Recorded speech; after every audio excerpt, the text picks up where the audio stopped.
Democrats jacked up the minimum wage so high in New York City, they are outsourcing virtual cashiers at restaurants.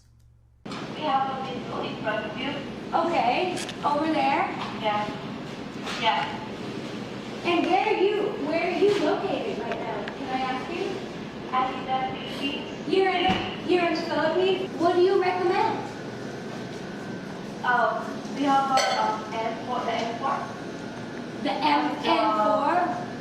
The stallion on regular and the brace for the regular. Okay. Do people usually tip you? Sometimes Sometimes. it's only cheap. Yeah? Oh, not every time? It depends on the customer. All right, so apparently this is happening at Sansan Chicken, Sansan Ramen, and Yasso Chicken locations in Manhattan, Queens, and Jersey City. Oh, and by the way, that option to tip them 18% still comes up. So these virtual cashiers are from the Philippines.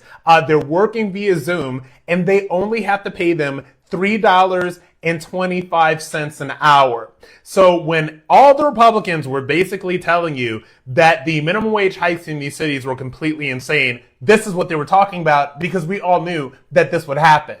Because what happens is this: when you jack up the minimum wage so high that, the employers can barely stay there, right? Like, the multinational corporations, yes, like the McDonald's, the Targets, the CVS, all of that stuff. And even yet and still, they have, a whole bunch of self-checkout.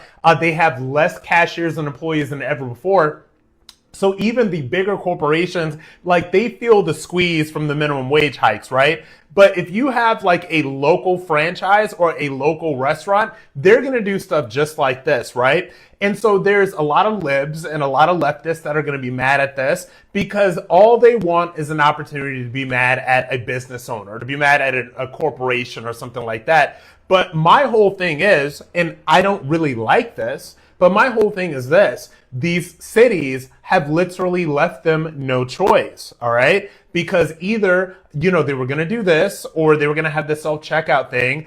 And like I said, when you're in New York City, even when you go to McDonald's, even when you go to CVS, even when you go to Targets, they have the self-checkout kiosks, right? So when you're somebody that is a shopper in these cities, you're doing 70% of the grunt work anyway, because they just are not trying to hire people, because I believe in New York City, the minimum wage is $20 an hour, and we have a low skilled sort of base in this country that expects $20 per hour. Oh, and by the way, all the illegal immigrants, are stealing those jobs, which a lot of these jobs, these cashier jobs, these fast food jobs, etc., these used to be done by teenagers before we flooded our country with 30 to 40 million illegal immigrants. So this is a part of the problem. Not only is it leftist policy to raise these minimum wages to rates that are crazy, but also you've got illegal immigrants flooding into these cities and basically changing the entire job force.